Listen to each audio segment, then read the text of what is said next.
정은경 질병관리청장이 2에서 4주 후면 하루에 400명의 확진자가 나올 수 있다고 했는데 아니었습니다. 바로 이틀 만에 300명을 넘겼거든요. 서울 92명, 경기 87명, 인천 12명 등 수도권에서만 191명이 쏟아져 나왔습니다. 기업들도 비상에 걸렸죠. 삼성전자는 수원 사업장에서, LG전자는 서울 서초 R&D 캠퍼스에서 잇따라 확진자가 나와 건물이 폐쇄돼 버렸습니다. 수도권과 광주, 강원, 철원에서 거리두기 1.5단계가 내일부터 시행되지만 이미 이렇게 터졌으니 폭발적 감염세를 막을 수 있을지는 미지수입니다. 내일부터는 독감 증상이 있을 때 병원에 가지 않고도 항바이러스제를 건강보험으로 처방받을 수 있다고 하니까 증상이 있으면 꼭 전화 상담 받으시는 게 좋겠습니다. 전문가들은 이미 3차 유행이 시작됐다. 지난 5월 이태원 발은 빼고 계산한 겁니다. 이 3차 유행이 이미 시작됐다고 보고 강력한 방역 조치를 주장하고 있습니다. 정부는 대유행의 기로에 있다면서도 2단계 격상은 아직 이르다는 입장입니다. 경제 상황 때문이죠. 이혁준 기자입니다. 서울 서초구의 한 아파트 단지입니다. 단지 내 입주민 전용 사우나에서 지난 10일 첫 확진자가 나온 뒤 누적 확진자는 오늘까지 17명입니다.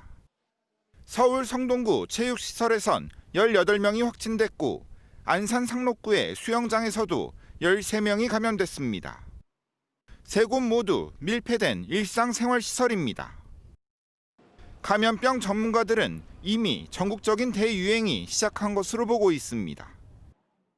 지난 2, 3월 대구 경북 중심의 1차 대유행과 8, 9월 수도권 중심의 2차 유행보다 더 큰 위기라는 지적도 나옵니다. 본격적인 겨울이 시작되고 검사 건수도 2만 건 이상으로 늘면 확진자는 더 늘어날 수밖에 없다는 겁니다.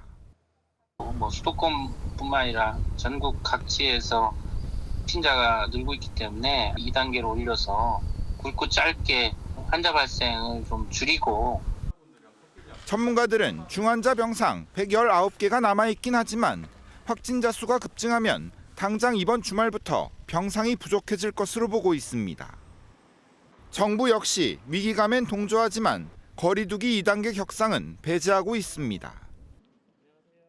지역사회 유행이 본격화되며 대규모 재유행의 기로에 선 시점입니다.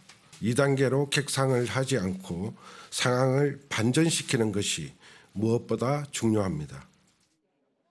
내일부터 1.5단계 거리두기가 적용되는 서울시는 코로나19 추적조사 지원팀을 기존 30명에서 190명으로 확대했습니다. MBN 뉴스 이혁준입니다.